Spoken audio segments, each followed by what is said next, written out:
Arthur Whitcomb's son did not come home because he missed his father. He came home with a lawyer, a folder of papers, and a smile too careful to be love. At 82, Arthur had survived 2 tours overseas, decades of desert road work, and the slow death of the woman who once called him the steadiest man in Arizona. But at his own kitchen table, his son spoke to him like a legal problem. "It's just power of attorney, Dad," Daniel said, pushing the pen closer. "For your safety." The papers called Arthur vulnerable, confused, at risk. But Arthur noticed the page Daniel kept half covered with his hand. It was not about medicine or care. It was a land transfer tied to a desert development company. By sunset, Arthur's bank card was frozen, his truck keys were gone, and a private care facility brochure sat beside his untouched coffee. But Daniel had forgotten one thing. Before Arthur's hands ever shook, they had read military maps in the dark and remembered boundary lines other men tried to erase.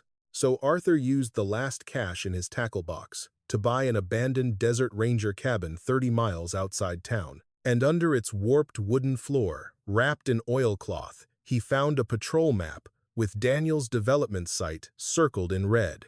Before we go any further, remember this. Sometimes the people the world calls weak are the only ones still strong enough to protect the truth. If you believe no parent should be treated like a burden after a lifetime of sacrifice, stay with Arthur's story, because what he found in that cabin was only the beginning. Long before anyone called Arthur Whitcomb vulnerable, men twice his size had trusted him to find a road where there was no road at all. In the service, Arthur learned that panic killed faster than heat. In deserts overseas, he carried maps wrapped in canvas, memorized ridgelines by moonlight, and taught younger soldiers to read the ground when the compass needle jumped and the radio went quiet. He was never the loudest man in the unit. He was the one they watched when dust rose and nobody knew which way was safe. After he came home to Arizona, he did not speak much about the war. He hung his uniform in the closet and took a county job marking desert roads, wash crossings, utility routes, and old emergency trails most people forgot until they needed them. His shirt was stiff with salt by noon, and his hands cracked from dry air and sun-baked tools. But Arthur liked honest lines. A road should go where the map said it went. A boundary should mean what the deed claimed it meant. A man's word, he believed, ought to hold as steady as a survey stake hammered into caliche. Margaret understood that about him before anyone else did. She met him at a church supper when he was 31 and still looked at doorways before entering rooms. She was a school secretary with sharp eyes and a way of asking one question that made a man tell the truth. On their third walk together, she asked why he always carried a folded map in his jacket pocket. Arthur told her, "Because being lost is one thing. Pretending you know where you are is worse." Their house sat on the quiet edge of town, where the last paved street gave way to scrubland and open sky. Margaret planted desert marigolds along the fence because she said yellow flowers had more courage than roses. Arthur built her a shade frame from salvaged lumber. He repaired neighbors' gates, fixed leaky coolers, sharpened mower blades, and never charged widows more than the price of parts. People knew him as dependable, but not easy. He kept receipts, labeled jars of screws, and wrote dates on the backs of photographs. When Daniel was born, Arthur was already older than most new fathers in town. He loved Daniel the way he knew how, by making sure the roof did not leak, by teaching him how to change a tire, by walking him through the desert at sunrise and showing him how barrel cactus leaned toward water, how old wagon tracks could still be seen after half a century, how one wrong line on a map could cost a man everything. Daniel listened when he was small. He carried a toy compass and asked whether coyotes could read stars. But children grow into people who choose what to keep. By the time Daniel was in college, he had begun to call Arthur's carefulness paranoia and Margaret's questions worry. He wanted clean offices, glass doors, numbers moving through screens. Arthur was proud of him anyway. He and Margaret went without vacations so Daniel could finish school without debt. When Daniel got his first job with a real estate investment firm, Margaret cried in the kitchen, and Arthur pretended to study the newspaper. Years later, after Margaret became ill, The house changed sound. The sewing machine stopped. The kettle whistled less often. Arthur learned pill schedules, insurance codes, and the exact way Margaret liked the blanket tucked around her feet. On good days, she sat by the window with old county maps spread across her lap, tracing faded routes with one thin finger. "Don't let them make you feel foolish for remembering," she told him once. Arthur asked who she meant. Margaret looked toward the west, where the desert turned copper at sunset. "Some land carries old promises," she said, "and some people count on old men forgetting." After she died, Arthur kept her yellow flowers alive. He kept her mug on the second shelf. He kept the maps in a metal drawer beneath his workbench, because Margaret had asked him to keep what the desert still knew. For a while, Daniel called every Sunday. Then, mostly when a form needed signing, or when he wanted Arthur to consider downsizing. Arthur heard concern in his son's voice at first, then efficiency, then impatience dressed up as care. Still, each morning, Arthur rose before sunrise, made black coffee, stepped onto the back porch, and watched the empty desert brighten inch by inch. Age had slowed his knees and stiffened his fingers, but it had not erased the map inside him. And somewhere beyond the town limits, 30 miles into heat and silence, an abandoned ranger cabin waited beside a line Arthur had never forgotten. The first thing Daniel did after that morning was not shout. That would have been easier for Arthur to respect. Instead, his son became calm. He made phone calls from the hallway, with his voice lowered to that careful, professional tone Arthur had heard him use with clients. He used phrases like transition planning, cognitive concern, and temporary restriction. None of them sounded cruel by themselves. That was what made them dangerous. They sounded like care with the heart scraped out of it. By noon, Daniel had taken the spare truck key from the hook beside the back door. Arthur saw the empty nail before Daniel mentioned it. "You won't need to drive today," Daniel said, folding his phone into his pocket. "Dr. Harlan thinks we should avoid unnecessary risk until the assessment." Arthur was sitting at the kitchen table, a slice of toast untouched on the plate Margaret had bought at a flea market 30 years earlier. He looked up slowly. "You talked to my doctor." "I talked to his office." "That is not the same as talking to me." Daniel's face tightened, then softened again, as if he had practiced both expressions. "Dad, you're making this harder than it needs to be." That became the sentence of the day. When Arthur asked why his bank card no longer worked at the grocery store, Daniel said he was making it harder than it needed to be. When Arthur asked why his mail had been redirected to Daniel's office, Daniel said the same thing. When Arthur opened the desk drawer and found the folder with his insurance papers missing, Daniel placed both hands on the counter and sighed like a patient man managing a stubborn child. The only person who did not play along was Mrs. Pike next door. She was 74, widowed, and sharp enough to peel paint with one sentence. She had known Arthur since Daniel was small enough to ride a bicycle into her oleander hedge. That afternoon, she came over carrying a pan of cornbread under a towel and found Daniel standing in the living room with Arthur's framed military photograph in his hands. "Redecorating him already?" she asked. Daniel set the photograph down too quickly. "Just organizing. Dad's been having a little trouble keeping track of things." Mrs. Pike looked at Arthur, not Daniel. "Have you?" Arthur took the cornbread from her. His fingers were stiff, but he did not drop the pan. "I know where my things are when nobody moves them." A faint smile crossed her mouth. Daniel did not smile back. By evening, the story had already begun to travel. Daniel called it concern. Others repeated it as fact. At the pharmacy, the young clerk spoke louder than usual when Arthur came in for Margaret's old brand of cough drops he still kept by habit. At the hardware store, 2 men stopped talking when he stepped through the door. One of them looked away with pity. The other looked at Arthur's hands, as if expecting them to tremble badly enough to prove something. Arthur bought flashlight batteries, twine, a small tin of machine oil, and a new notebook. "You doing some repairs?" the owner asked carefully. "Always something to repair," Arthur said. Outside, he saw Daniel's silver SUV parked half a block away beside a black sedan he did not recognize. The sedan's license plate frame named a Phoenix law firm. Through the window of the little cafe, Arthur saw Daniel sitting across from a man in a pale suit. Between them, lay a rolled site plan, too large for ordinary family business. Arthur did not go in. He crossed the street, stood beneath the shade of a mesquite tree, and watched. The man in the suit pointed to a place on the plan. Daniel leaned closer. Neither of them looked like men discussing elder care. That night, Daniel came back to the house with takeout Arthur had not asked for and a softer voice than before. He put the food on the counter, opened containers, and spoke about practical matters. The care facility had excellent staff.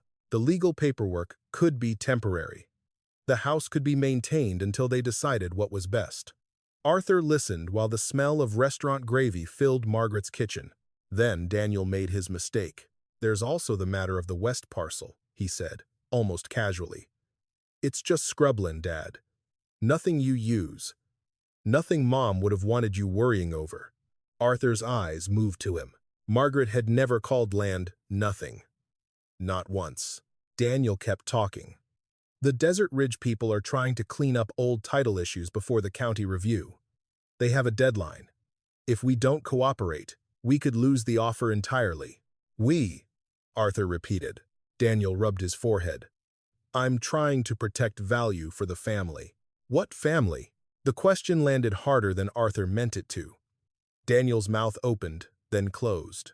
For one short second, he looked less like a businessman and more like the boy who used to ask if coyotes read stars. Then the boy vanished. "You don't understand how these things work anymore," Daniel said.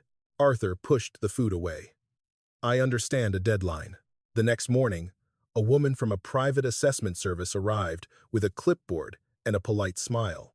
Daniel stood behind her as if he had nothing to do with it. She asked Arthur the date, the president's name, whether he knew where he was, and whether he had recently made any impulsive purchases. Arthur answered every question plainly. Then she asked him to draw the face of a clock. He drew it with the same patience he once used for survey sketches, placing every number cleanly, setting the hands at 10 after 11. The woman looked surprised. Daniel looked irritated. When she asked him to remember 3 words, Arthur remembered all 3. Apple, train, penny. But after she left, Arthur found Daniel on the porch, speaking into his phone. "No, he can perform for 10 minutes, Daniel said. "That doesn't mean he can manage property decisions. We need this done before the hearing window closes." Arthur remained behind the screen door, still as heat. The words were not enough for court. They were enough for a father. Later that afternoon, a certified envelope arrived. Arthur signed for it, before Daniel could intercept the mail. Inside was a notice about a proposed development called Desert Ridge Estates, requesting confirmation of boundary consent from adjacent interest holders. The map printed on the second page showed the west parcel as a clean gray block, its edges too neat. Its access route drawn across land Arthur remembered differently. He carried the paper to his workbench and opened the metal drawer beneath it. The old maps were still there, wrapped in brown paper and tied with cotton string. Margaret's handwriting marked the top bundle. Arthur West Line, Ranger Route. Do not trust new copy.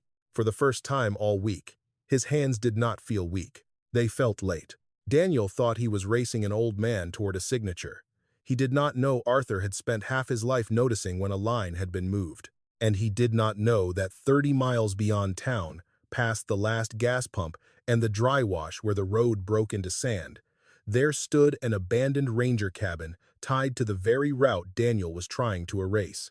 Arthur did not sleep much that night. He sat at the workbench after the house went quiet, with Margaret's note beside the county notice.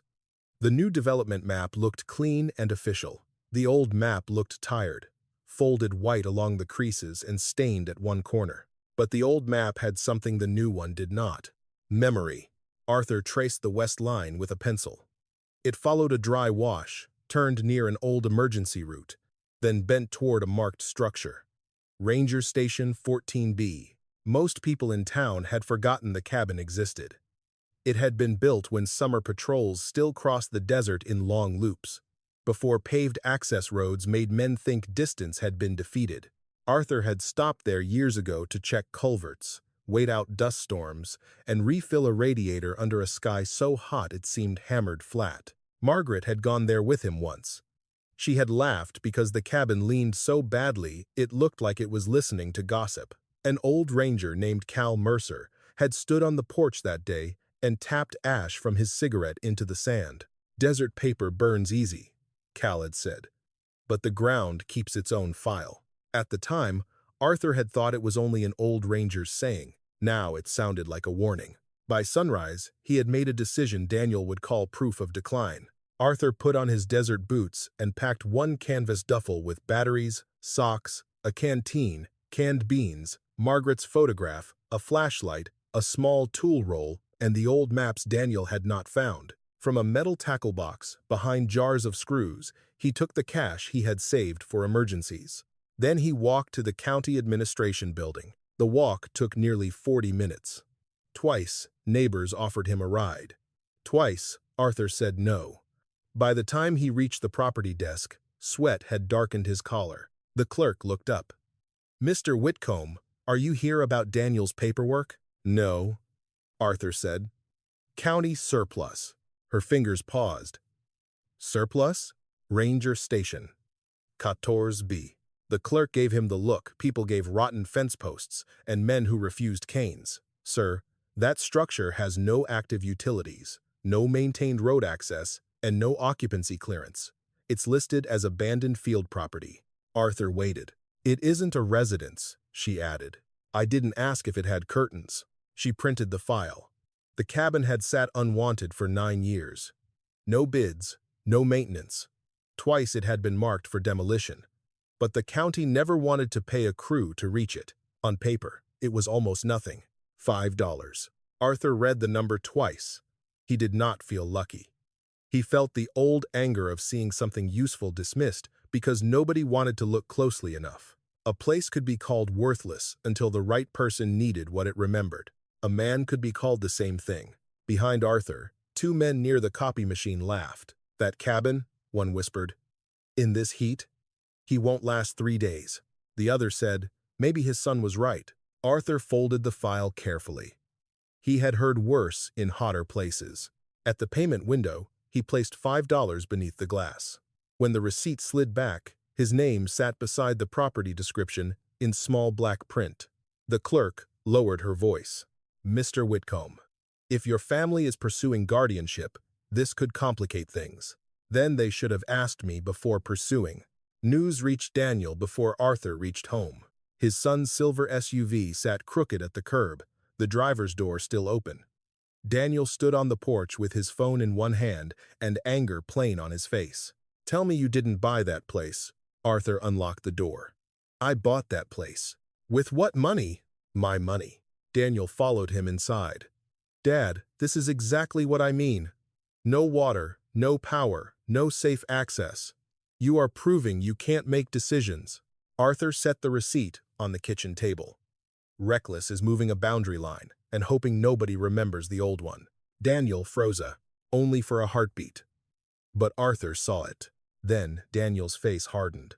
"I don't know what you think you know, but if you go out there, I'll call the county. I'll tell them you're a danger to yourself. You've been telling people that already." Daniel looked toward Margaret's empty chair, his voice lowered.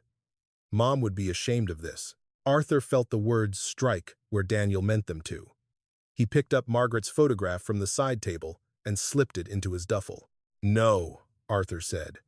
"Your mother would ask why you're so afraid of a worthless place." Daniel blocked the doorway. "You can't even drive there." A car horn sounded outside.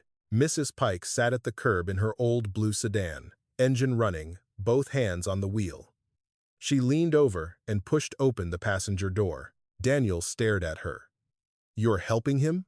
"I'm giving my neighbor a ride," Mrs. Pike said. "Still legal, last I checked." The drive out of town began in silence.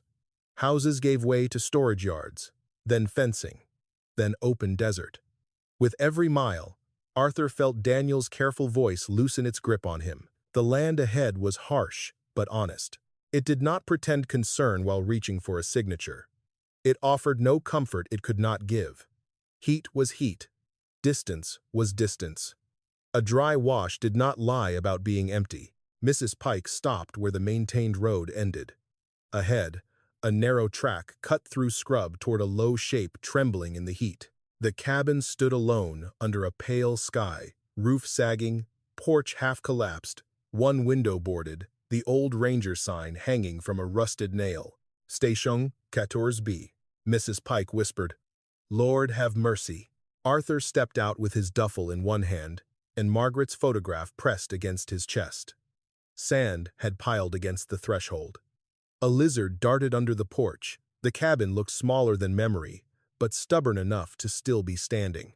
Behind him, Mrs. Pike called, Arthur, are you sure? He looked at the broken cabin, then passed it toward the old ranger route Daniel's map had tried to erase. No, Arthur said quietly.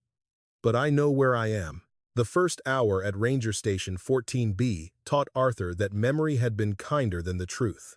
From the road, the cabin had looked wounded. Up close, it looked nearly defeated. The porch boards bowed under his boots. One step split with a dry crack, and he shifted his weight before it could swallow his foot. The front door hung crooked, held by one good hinge and one nail pretending to be a hinge. Sand had blown through every gap, gathered in corners, and covered the floor like a second skin. Mrs. Pike stood beside her sedan with both hands on her hips. You want me to stay a while? She asked. Long enough to make sure the roof doesn't fall on me when I open the door. She snorted. That is the first sensible thing you've said today. Together, they pushed the door inward. It scraped across sand and stopped halfway. Arthur leaned his shoulder into it. The old wood groaned, then gave. Heat rolled out from inside, dry and stale, carrying the smell of dust, mouse droppings, sun-baked pine, and old metal. The main room was small. One iron bed frame, a cracked table, a cold stove pipe, two broken chairs, a cabinet hanging open, and a faded ranger schedule curling beneath dusty glass. Arthur stepped in slowly, testing each board. Mrs. Pike remained at the doorway. This is not a house, she said. No, Arthur answered. Not yet. He opened the only window that would move. It rose 3 inches and stuck there. He wedged it with the handle of a rusted spoon. A thin line of air slipped in. It was not cool, but it was moving. For the next hour, he worked without talking much. Mrs. Pike helped him sweep sand toward the door with a brittle broom. Arthur cleared mouse nests from the cabinet, checked the ceiling beams, and used twine to tie back a flap of roofing felt that slapped in the wind. His knees complained each time he crouched, and his right hand cramped around the screwdriver. But the pain belonged to work. That made it easier to bear. When Mrs. Pike finally left, she made him promise to keep his phone charged. If that son of yours comes looking, she said, you want me to say where you are? Arthur glanced at the cabin. Tell him I'm exactly where I paid to be. After the blue sedan disappeared in dust, silence settled hard. Arthur stood in the doorway and listened. The desert had many sounds if a man stopped expecting noise. Wind scratched through creosote. A raven complained from a fence post. Somewhere under the porch, the lizard moved through dry leaves. The cabin clicked and settled as the sun pressed down on it. By mid-afternoon, the heat became a weight. Arthur set his canteen in the shade, rationed himself to small drinks, and worked in short rounds. 10 minutes clearing, 5 minutes sitting, 10 minutes tightening screws, 5 minutes breathing with his hat over his eyes. He had learned long ago that stubbornness without pacing was only another kind of foolishness. He made a bed from the iron frame, his folded jacket, and a blanket from the duffel. He patched a window gap with cardboard. He found a dented coffee can and filled it with nails that could still be used. On the wall near the table, he hung Margaret's photograph from a bent tack. Once it was there, the cabin felt less like a place men had abandoned and more like a place someone had entered with intention. Near sunset, he walked the perimeter. Behind the cabin sat a collapsed rain barrel, an empty fuel rack, and the remains of a path leading toward the dry wash. The old emergency route was nearly hidden, but Arthur could still read it. 2 faint tire lines, a cut in the brush, stones pushed aside by wheels years before. Daniel's new map had drawn that route as if it ended before reaching the west parcel. Arthur took out his notebook and wrote one sentence. Rut still visible. The words steadied him. He ate beans from the can while sitting on the porch step that seemed least likely to break. The sky changed from white to gold. then from gold to bruised purple. As the heat drained away, cold began rising from the ground. That was the desert's trick. It punished a man for wanting shade, then punished him again for trusting evening. Inside, Arthur lit his flashlight and set it on the table so the beam spread across the floor. Shadows jumped along the walls. The cabin looked different at night. Smaller, but more awake. He unfolded one old map and compared it with the county notice. Not for long. His eyes tired faster than they used to, and the flashlight made the printed lines swim. He rubbed the bridge of his nose, then folded the papers before frustration could turn careless. A sound came from beneath the iron bed. Not loud. A soft shift, like wood easing under weight. Arthur held still. The sound came again when the wind hit the west wall. A faint knock, then a scrape. He lowered himself carefully to one knee, flashlight in hand. Under the bed, sand had gathered thickly except around one narrow floorboard near the wall. Its edges were cleaner than the boards around it, as if dust had been disturbed there more than once. Arthur brushed the sand away. The board was warped, but not rotten. At one end, close to the baseboard, he saw a small cut mark. Not a crack, a deliberate notch. His pulse changed. He slid his pocket knife from his belt and eased the blade into the seam. The board lifted the smallest fraction, then stopped. Something beneath it held firm. Arthur did not force it. Old hiding places were like old men. If you treated them roughly, they broke before they spoke. He shifted the flashlight closer. There, carved into the edge of the board where no casual visitor would see it, was a tiny symbol, a triangle with a line through its center. Ranger shorthand. Arthur had seen it years ago on route markers and supply tags. Cache below. For a moment, the cabin, the desert, and Daniel's threats all seemed to pull into one narrow point beneath Arthur's hand. He sat back on his heels, breathing carefully. Someone had hidden something under the floor of Station 14B. Someone trained. Someone who knew the cabin might be searched. Someone who expected another ranger, or a man who still remembered ranger marks, to find it. Arthur looked at Margaret's photograph on the wall. The flashlight glow touched her face and left the rest of the room in shadow. "You knew there was something out here," he whispered. The wind moved through the broken window, and the old ranger schedule stirred against the wall. Arthur did not open the board that night. His hands were tired, his tools were wrong, and darkness made men impatient. Instead, he pushed the iron bed back just enough to hide the mark, placed his duffel against the frame, and sat at the table with his notebook. He wrote 3 words beneath the first sentence: "Cache below floor." Then he turned off the flashlight. Outside, the desert stretched black and wide under a hard scatter of stars. Inside, Arthur lay on the iron bed, with one hand resting near the pocket knife on his belt. The cabin creaked around him. No longer just abandoned wood and dust, but a locked mouth beginning to loosen. For the first time since Daniel had placed that pen on the kitchen table, Arthur did not feel cornered. He felt on the trail. At dawn, Arthur woke before the sun reached the cabin walls. For a few seconds, he did not remember where he was. The iron bed pressed against his hip. The air smelled of dust and old wood. A line of pale light cut through the cracked window and stopped just short of the board marked with the ranger symbol. Then everything returned. Daniel, the papers, the map, Margaret's warning. Arthur sat up slowly. His back objected. His knees clicked when his boots found the floor. He drank 2 measured swallows from the canteen, then laid his tools on the table. Pocket knife, screwdriver, pliers, flashlight, notebook, pencil, and a small pry bar from the tool roll. He did not rush.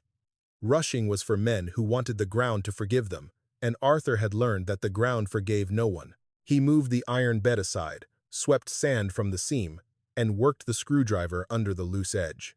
The board lifted with a soft complaint. One nail came free. Then another. Beneath it was not treasure in the way Daniel would have understood treasure. No gold, no cash, no deed stamped in bright ink. It was a bundle wrapped in dark oilcloth, tied with ranger twine. Arthur eased it out with both hands and laid it on the table. The oilcloth had hardened at the folds. Dust clung to the knots. He cut the twine carefully and opened the bundle. Inside was a patrol map. Not a tourist map, not a county brochure.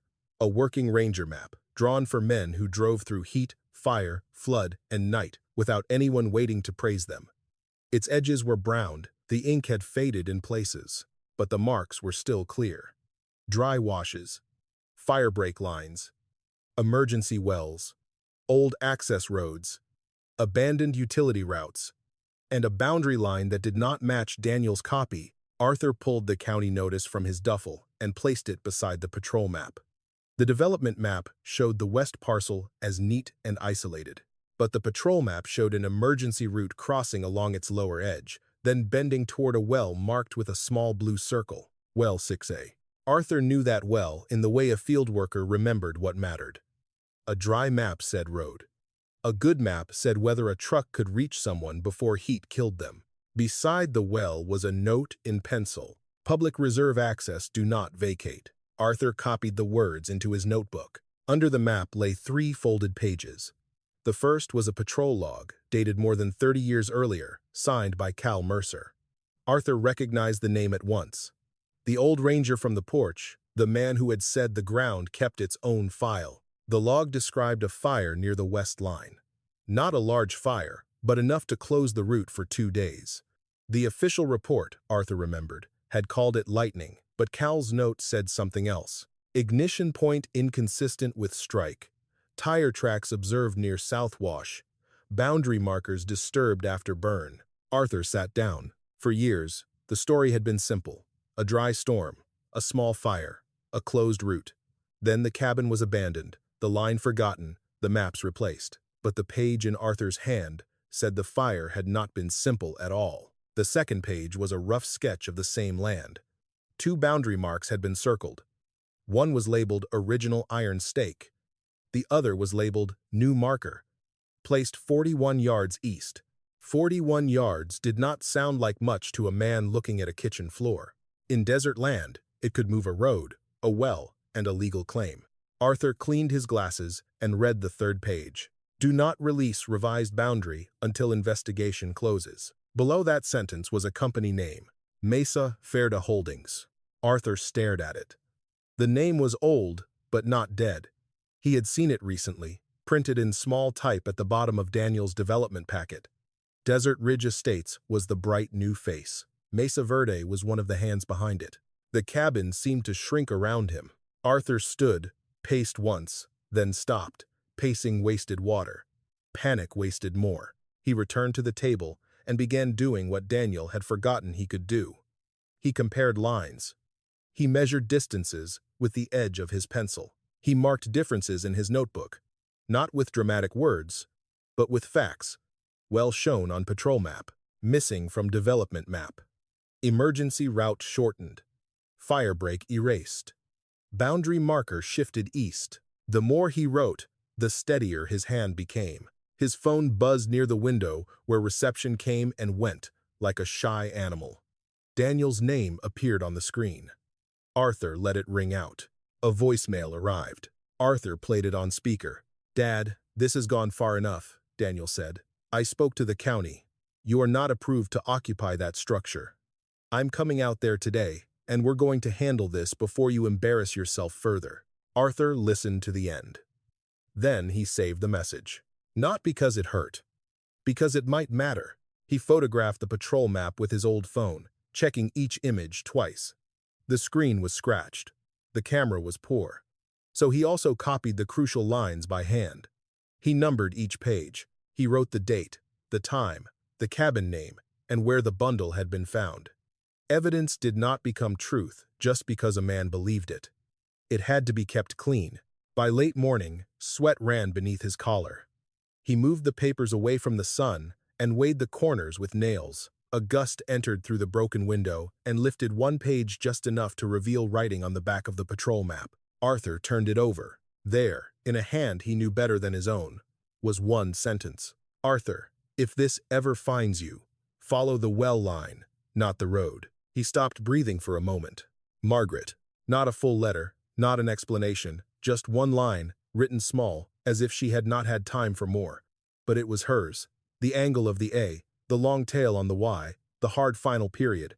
Arthur touched the words without rubbing them. All those years, She had not merely suspected the land mattered. She had known something had been hidden in the cabin, or she had helped someone keep it hidden. Outside, the desert shimmered.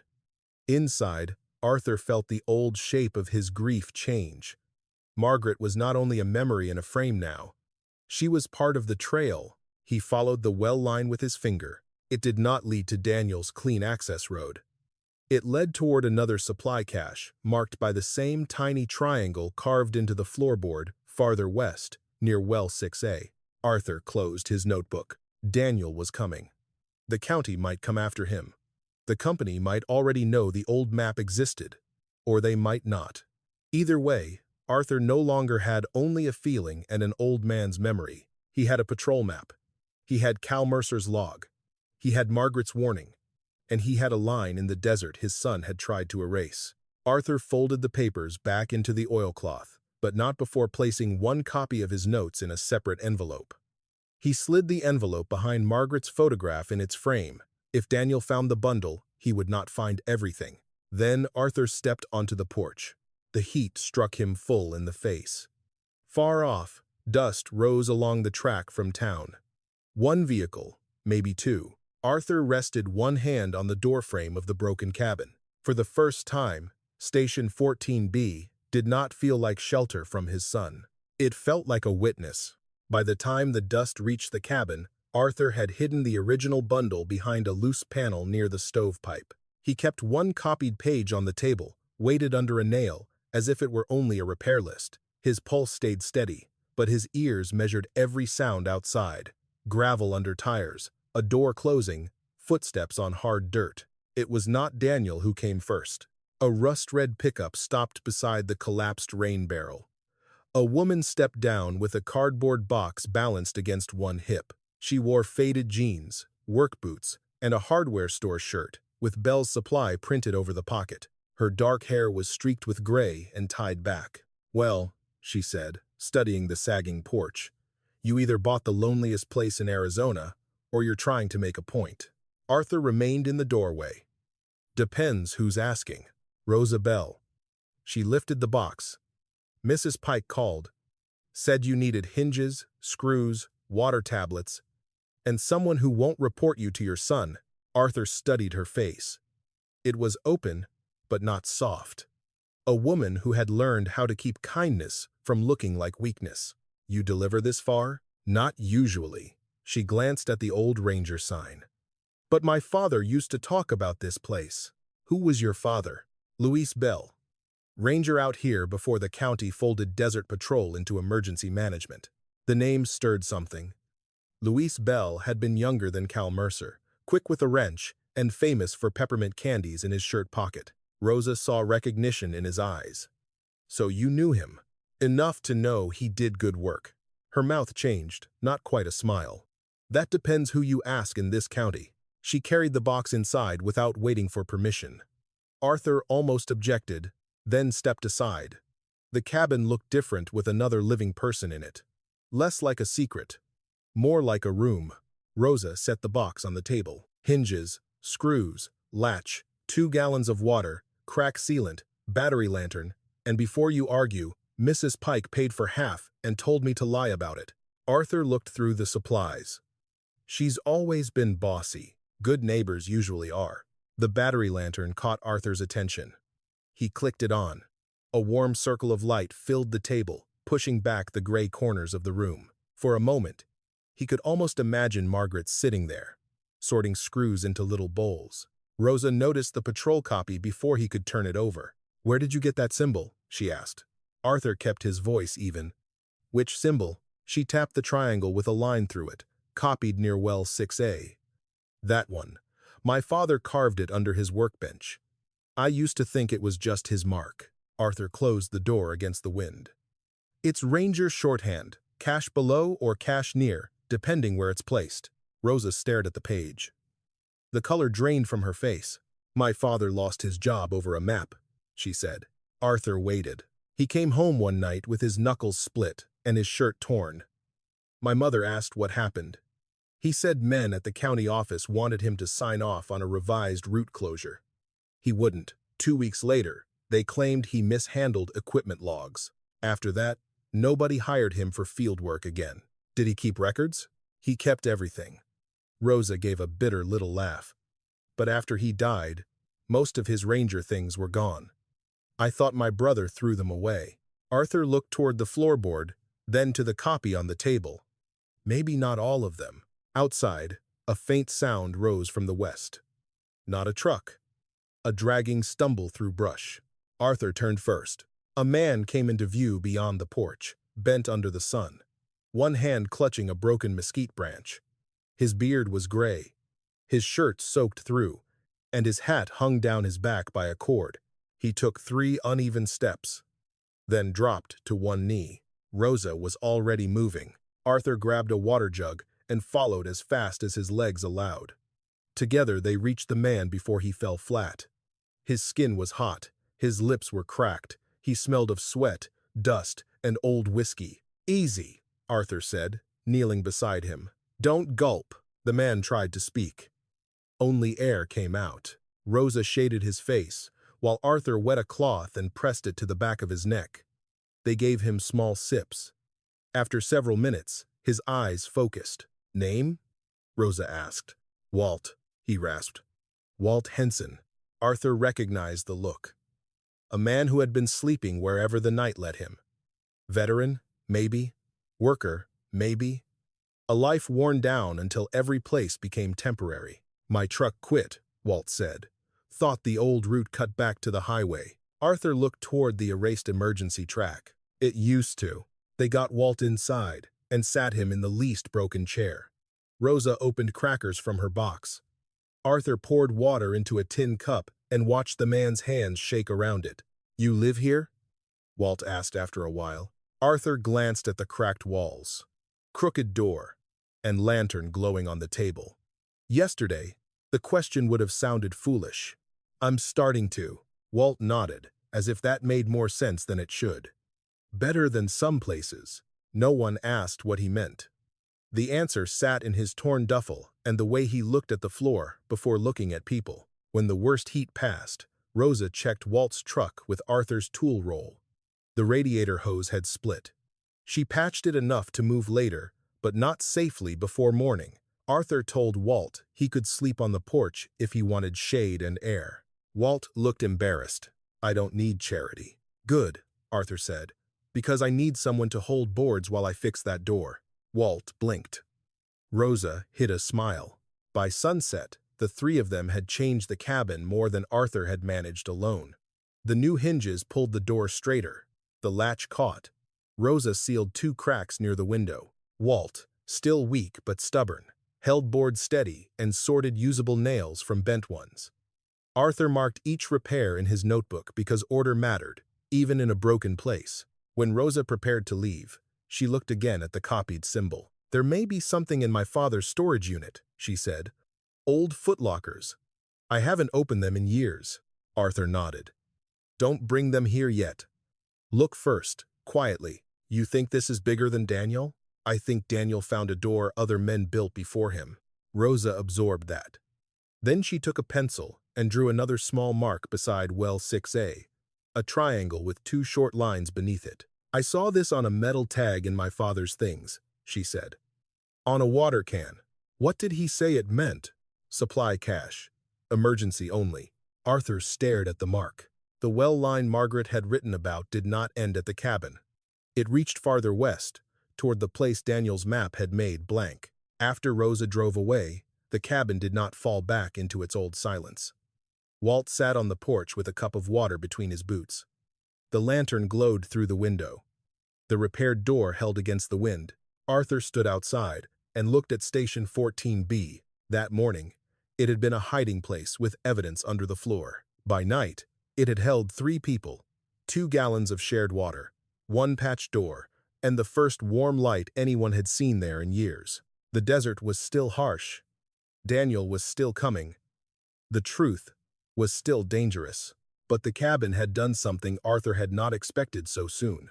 It had stopped being only his refuge. It had become useful. 3 days after Walt Henson found shade at Station 14B, the cabin no longer looked empty from the road. It still looked broken. The roof sagged, The porch complained under weight, and sand pushed through cracks as if the desert wanted its property back. But now there was a repaired latch on the door, a water jug beneath the table, a battery lantern hanging from a ceiling hook, and a strip of cloth tied to the porch rail so drivers could see the turnoff. Walt called it a flag. Arthur called it a rag. Rosa called it a start. She returned that morning in her red pickup with 2 footlockers in the bed and a look that told Arthur she had not slept well. Walt helped unload them while Arthur cleared the table. The footlockers were army green, dented, and labeled in white paint. L. Belfield. I found them behind my brother's old freezer, Rosa said. He swore he never touched Dad's Ranger things. I almost believed him until I saw the lock had been cut. Arthur rested his hand on one lid.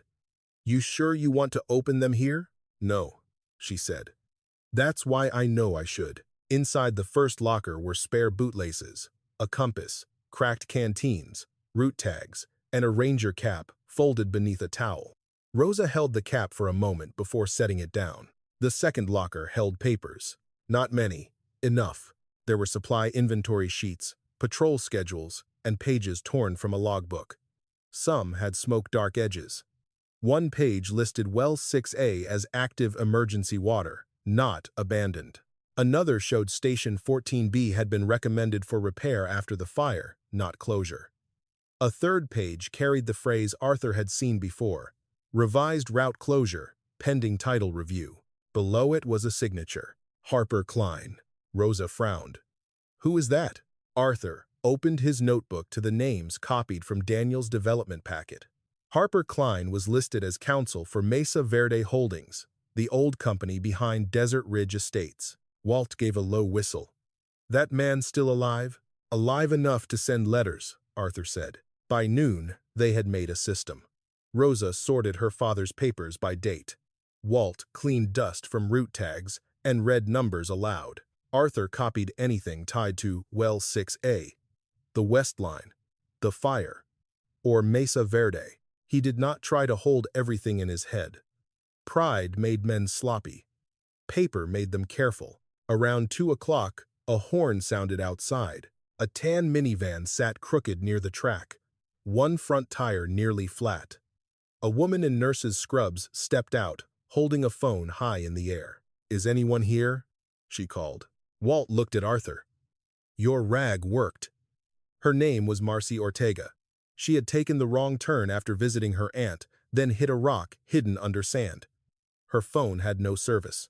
Her water bottle was empty. She kept apologizing, as if needing help were a crime. Arthur gave her water. Rosa found the tire plug kit. Walt, proud to be useful, patched the tire, while Arthur showed Marcy where the old route met the county road. You know this place?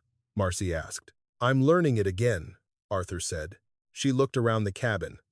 Lantern, maps, water jug, 3 old people working like a crew. Good thing someone is. Before she left, Marcy tried to pay them. Arthur refused. Walt accepted 2 granola bars only after Rosa told him dignity did not require hunger. Marcy laughed, photographed the cabin sign, and said she would tell her aunt there was still a desert watch station out here. Arthur did not like the sound of that. By sunset, his discomfort proved wise. His phone caught 1 bar of service, then buzzed with messages from Mrs. Pike. Are you famous now? Local page says, Old veteran reopens ranger cabin. Daniel is asking questions. Walt grinned. Old veteran reopens ranger cabin. Has a ring to it. It has trouble to it, Arthur said. Rosa stepped onto the porch, phone in hand. It's already shared 12 times. Arthur looked west, where Well 6A waited beyond brush and heat haze. If Daniel heard the cabin was useful, he would stop laughing at it. He would try to control it, condemn it, or prove Arthur had been manipulated. We need to find the supply cache before he gets here, Arthur said. They left at first light the next morning. Arthur paced them carefully. Walt carried the water. Rosa carried a borrowed metal detector, though Arthur trusted the old route tags more than the machine. They followed the well line Margaret had named, walking from one faint marker to another. A bent post, a half-buried stone cairn, a rusted strip wired to a mesquite branch. After half a mile, the detector began to chatter near a low rise. Walt scraped sand away with a short-handled shovel. Rosa cleared brush. Arthur knelt when they reached the top of a buried metal box. Its lid was rusted but intact. On one corner was the triangle mark, with two short lines beneath it. Emergency supply cache. Inside were two empty water tins, a packet of expired flares, a cracked mirror, and a cylindrical document tube wrapped in canvas. Rosa opened it with both hands. The papers were brittle but readable. A duplicate route map, a witness note signed by Louise Bell, a copy of Cal Mercer's fire observation, and a memo from Harper Klein to Mesa Verde Holdings, dated 2 weeks after the fire. Arthur read it aloud only once. Once Station 14B is decommissioned and Well 6A access is removed from public record, West Parcel consolidation may proceed without emergency easement objection. No one spoke. The desert wind moved over the rise. Walt sat down hard on a rock. So they didn't just move a line, Rosa said. Arthur folded the memo carefully. They erased a reason the line mattered. That was the larger truth. Not only land, not only money. A public emergency route had been buried on paper so private men could make worthless desert valuable, and Daniel, whether he had built the lie or only bought into it, was now standing on that buried lie with both feet. When they returned to the cabin, a white county vehicle was parked beside the porch. Daniel was not there. Not yet, but a folded notice had been taped to the door. Arthur removed it slowly. The paper said an inspection had been requested regarding unsafe occupancy, unauthorized restoration, and possible misuse of abandoned county infrastructure. Rosa read over his shoulder. He's moving fast.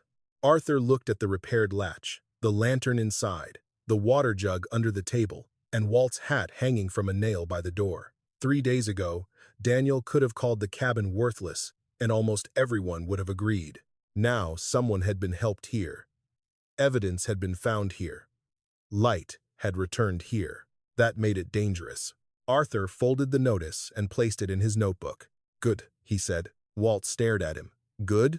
Arthur looked toward the road, where dust would soon rise again. If they want to inspect this place, he said, we'll show them what it was built to do.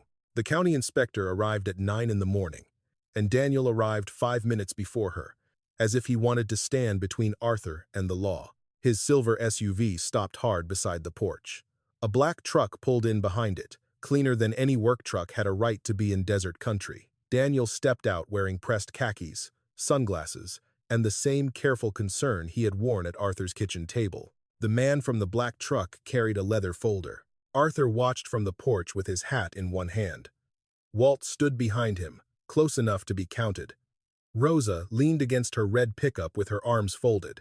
Daniel looked at the repaired latch, the cloth flag, and the lantern visible through the window. This has gotten out of hand, he said. Arthur placed his hat on his head. Good morning to you, too. The county vehicle came next. A woman in her 50s stepped out with a clipboard, plain boots, and the expression of someone who preferred facts to drama. Ellen Rusk, she said. County Safety and Structures. Daniel moved quickly. I'm his son. I requested the inspection. My father has been occupying an abandoned structure without proper utilities, and I'm concerned he's being influenced by people who don't understand his medical situation. Arthur did not answer the insult. Bait did not become food just because a man threw it. Ellen looked from Daniel to Arthur. Mr. Whitcomb, are you occupying this structure? I am staying in a structure I purchased from county surplus. Daniel cut in. For $5. While under cognitive evaluation, Arthur removed the receipt from his notebook. Transfer record, payment record, property description. Ellen read it. The man with the leather folder shifted his weight. And you are? Arthur asked. Boyd Sutter. Desert Ridge Land Coordination. Not county. No. Then you can coordinate from over there. Rosa coughed once, almost a laugh. Daniel's jaw tightened.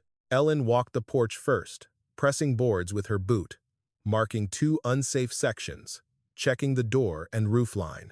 Inside, she noted the lantern, water jugs, first aid tin, maps on the wall, and the old ranger schedule beneath dusty glass. She did not miss Walt's blanket folded in the corner. How many people are sleeping here? 1, Arthur said. Sometimes a man rests on the porch when his truck can't safely leave. Daniel spread his hands. You hear that? He's running a shelter out of an unsafe, abandoned cabin. Walt lifted his head. He gave me water. That's not a crime. Boyd smiled thinly. It can become a liability. Arthur turned to him. So can hiding a public route. The room cooled without the temperature changing. Daniel spoke first. This is exactly why we need formal intervention. He's fixated on conspiracy theories about maps. Arthur opened his notebook and laid out copies, not originals, the patrol map photograph, the Well 6A page, Cal Mercer's fire note, Luis Bell's statement, and the memo about route removal. He set them down slowly, like tools. These are not theories, Arthur said. They are records. Boyd stepped forward. Unverified records. Then verify them. Ellen picked up the copy of the Well 6A tag. Where did you get this? Rosa answered. From my father's field locker. Luis Bell. Former ranger. Ellen's expression changed. Luis Bell was your father? Yes. My dad worked search and rescue. He said Bell knew every dry well from here to Yuma. Daniel tried to regain the room. Inspector, none of this changes the condition of the structure. No, Ellen said. But it may change its classification. Boyd's smile disappeared. Ellen examined the faded ranger schedule. Station 14B was part of a patrol network. Arthur nodded. Emergency desert route. Well 6A. Firebreak access. The new development map shortens the route and removes the well. Do you have the current county layer? Boyd lifted his folder. Desert Ridge has the most recent survey. I asked the property owner, Ellen said. For the first time that morning, Daniel looked as if someone had moved a chair he expected to sit in. Arthur unfolded a copied overlay he had drawn the night before. It was not pretty, but it was accurate. Old route in pencil, new boundary in black, missing well circled, shifted marker noted. Ellen studied it. If this route is still physically visible and historically designated for emergency access, I can't recommend immediate closure without review from emergency management and land records. Daniel stepped closer. This cabin is unsafe. It needs repairs, Ellen said. That is not the same as useless. Boyd shut his folder. Desert Ridge is prepared to assist the county with demolition costs if that helps resolve hazard exposure. Arthur laughed once. Now the worthless cabin is worth paying to destroy. The words hung in the cabin. Ellen glanced at Boyd. That offer is noted. Rosa pointed toward the porch. Marcy Ortega got turned around out here 2 days ago. No service. Low water. This place got her back to the road, Walt added. Me too. Daniel exhaled sharply. Dad, these people are using you. They've filled your head with old papers and made you think you're some kind of hero. I'm trying to keep you safe. Arthur looked at his son. He saw strain under Daniel's anger. Fear, maybe. But fear for what? His father's life or his own deal? You keep saying safe, Arthur said. But every safe place you offered came with a locked door and my name under someone else's hand. Daniel's face flushed. That is unfair. So is calling a man confused because he remembers what you need forgotten. Ellen closed her clipboard. Here's what I can do today. I'm issuing a conditional repair notice, not an immediate vacate order. No additional overnight guests inside until the porch and west wall are stabilized. Water storage must be improved. Open flame prohibited. I'll return in 10 days. Daniel turned to her. 10 days? And I'm referring the route question to emergency management and land records. Boyd said, that may delay an active development review. Ellen looked at him. Then, I suggest your active development review be accurate. For the first time since arriving, Daniel had nothing ready to say. Ellen handed Arthur the notice. Her voice lowered. Conditional does not mean careless. If that wall shifts, you leave. Understood? Understood. At the doorway, she looked once more at the old ranger sign. My father used to say, these stations saved people nobody knew were missing. After she drove away, Boyd got into his truck without shaking anyone's hand. Daniel stayed at the edge of the porch, looking at Arthur as if the man before him had become harder to fit into the story he was telling others. "This isn't over," Daniel said. Arthur folded the notice and placed it in his notebook beside the receipt, the copied map, and Margaret's note. "No," he said. "But now it's on paper." Daniel's phone rang before he could answer. He looked at the screen, stepped away, and lowered his voice. Arthur caught only a few words. Hearing window. Delay.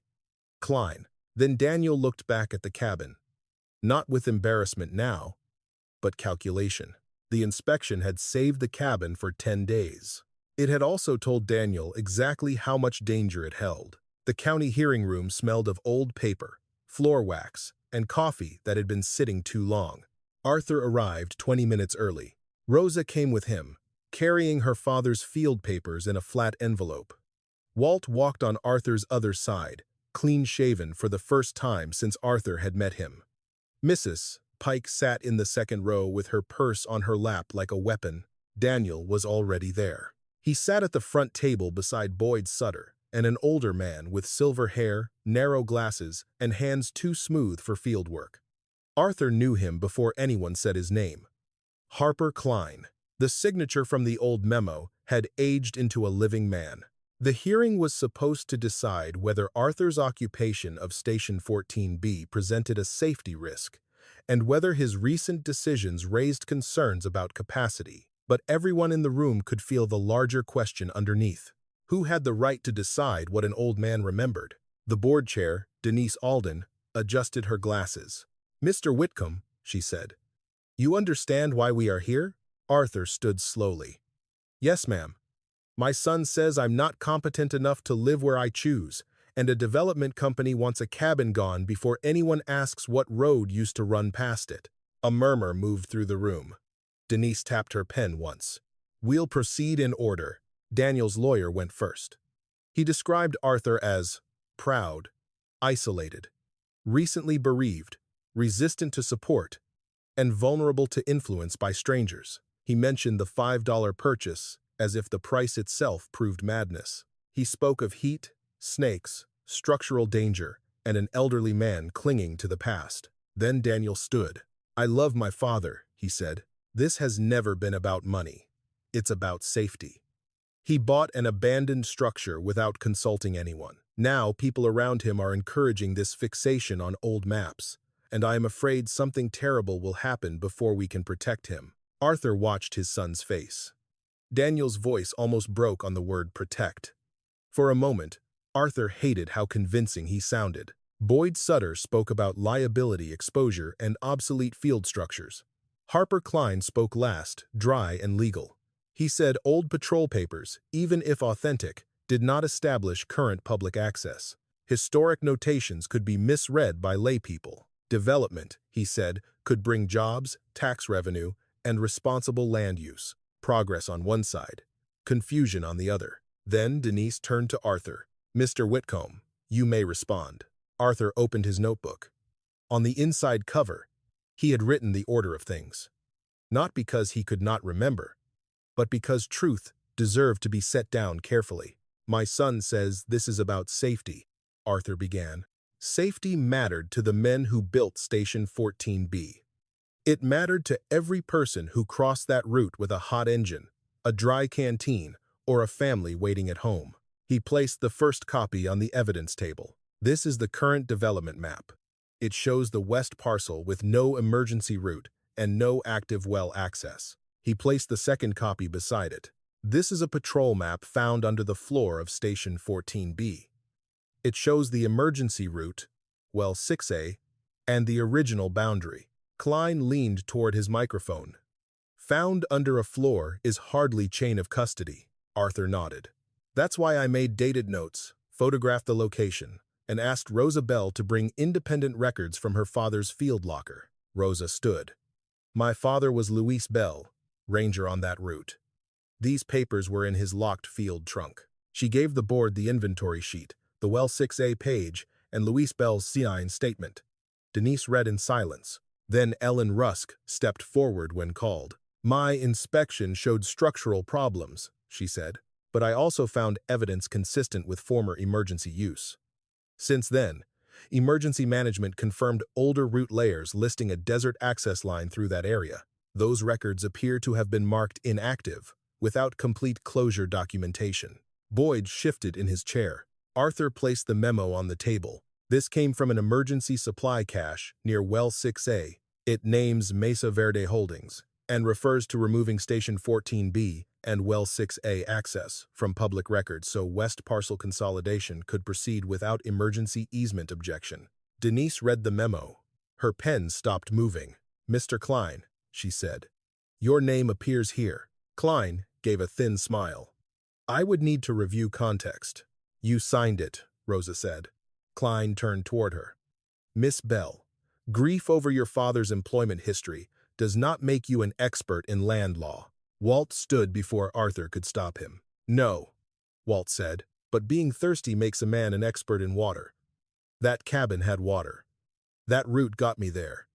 If Mr. Whitcomb hadn't been at that station, I might not be standing here." Daniel's lawyer began to object, but Denise allowed Walt to continue. "I don't know easements," Walt said. "I know what it feels like when a place somebody called useless saves your life." That was when Mrs. Pike opened her purse. "Madam Chair," she said, "I have something from Margaret Whitcomb." Arthur turned. Mrs. Pike carried an envelope forward. "Margaret gave this to me 3 months before she passed. She said if Arthur ever got cornered over the West Land, I should give it to someone with a stamp and a conscience. I mailed a copy to county records then. I kept this one because I don't trust offices that lose things." Denise opened the envelope. Arthur recognized Margaret's handwriting from across the room. The letter said Arthur was of sound mind, that he remembered the old ranger route better than any current file Margaret had seen, and that if anyone pressured him over the West Parcel after her death, the county should review Station 14B, Well 6A, and Mesa Verde Holdings before accepting any revised boundary claim. Arthur sat very still. Margaret had known fear was coming. She had not been able to stop death, but she had left a handhold on the far side of it. Daniel finally looked at him, not with anger now, with something smaller. "Dad," he whispered. Arthur did not answer. The room was not finished. Denise called for a recess. When the board returned, the decision came in pieces, each one plain enough for everyone to understand. Arthur's purchase of Station 14B would stand.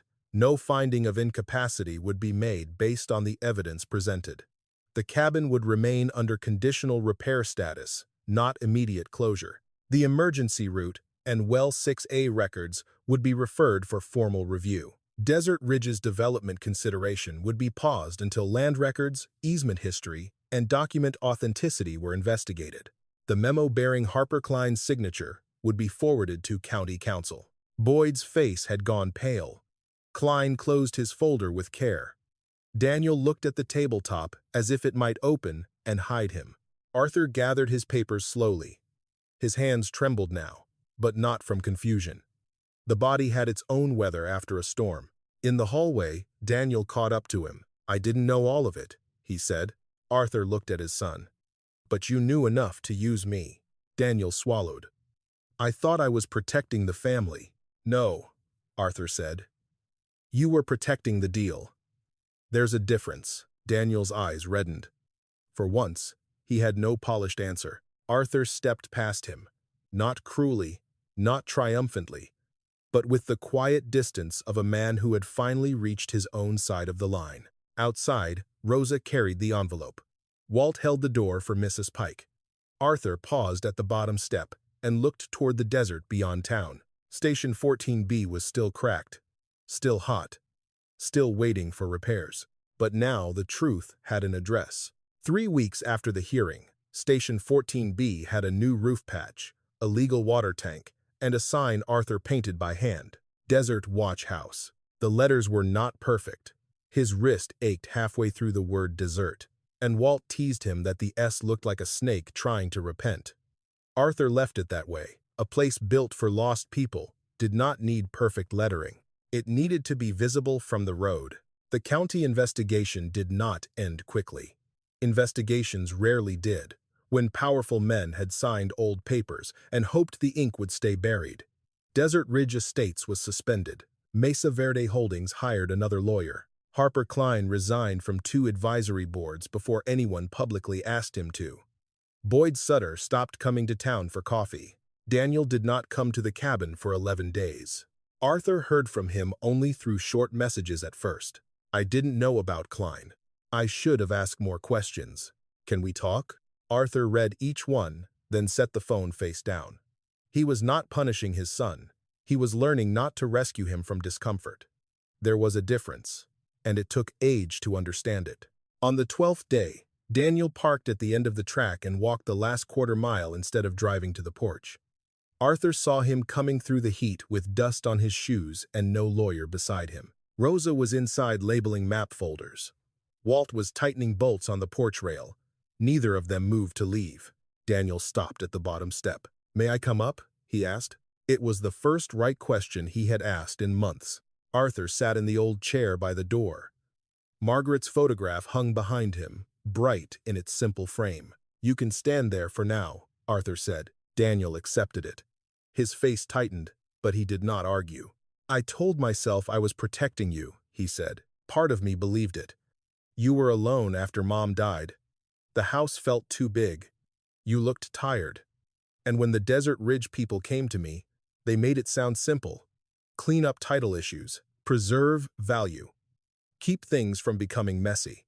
Arthur waited. Daniel looked at the ground. "But I also wanted the deal. I wanted to be the son who turned Scrubland into something important. I wanted people to think I knew what I was doing. And when I stood in the way, I made you the problem." The words came out rough, but they came out straight.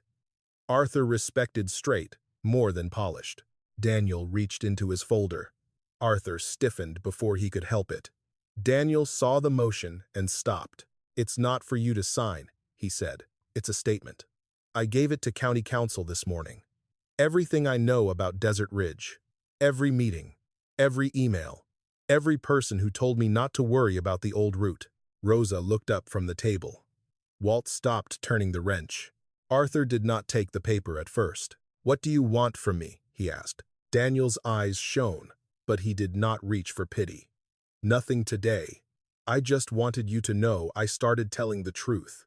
Arthur took the statement and set it beside his notebook. "That is a start," he said. "Not an ending. I know. No, Daniel. I need you to hear me. You don't get control back because you feel sorry. You don't get trust back because you cried once. If you want to come here, you ask. If you want to help, Rosa keeps the list. If you want to be my son, then stop trying to manage me like property." Daniel nodded once, hard. "Yes, sir." The "sir" nearly broke Arthur's heart.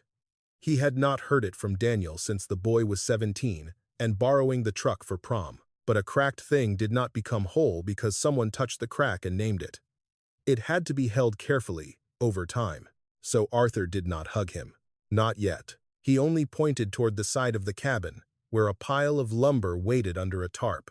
"Rosa has the list," he said. Daniel turned to her. Rosa handed him work gloves. By autumn, the Desert Watch House was no longer a rumor. The county recognized the old emergency route under provisional protection. Well, 6A was marked again. A solar radio sat on the table, 2 cots folded against the wall. A shelf held water, first aid supplies, maps, flares, and a notebook where travelers wrote the date, weather, road condition, and whether they needed help. Walt became the porch captain, a title he invented and defended with great seriousness. Rosa organized the map room and placed her father's ranger cap in a glass case beside Cal Mercer's copied log. Mrs.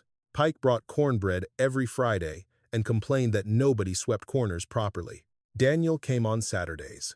At first, he repaired what he was told and left before supper. Later, he stayed to eat beans from paper bowls on the porch. He did not ask to be forgiven. He learned the dignity of being useful without being in charge. One evening, Arthur found him standing before Margaret's photograph. "I miss her," Daniel said. "So do I." She would have known what to say. Arthur looked out at the desert turning gold. She usually did, but she also knew when to let silence teach. Daniel wiped his face with his sleeve. Arthur let him. Winter came gently that year. The air sharpened at night. Stars burned over the cabin like nailheads in black wood. On the first cold evening, Arthur lit the safe electric lantern by the window and watched its glow reach the porch, the water tank, the restored sign, and the old route beyond. A car appeared near dusk, moving slowly, then stopping at the flag. A young woman stepped out with a little boy and a flat tire. Walt rose from his chair. Rosa reached for the toolkit. Daniel picked up the lantern. Arthur opened the door. For a moment, he saw what the place had become. Not a hiding place, not a battlefield, not proof that he had beaten his son, but a promise kept in wood, water, paper, and light. Margaret's yellow flowers now grew in 2 coffee cans by the steps. Arthur touched one bloom, then looked at the worried woman by the road. "You're all right," he called. "You found the watch house," and behind him, the door of Station 14B stayed open.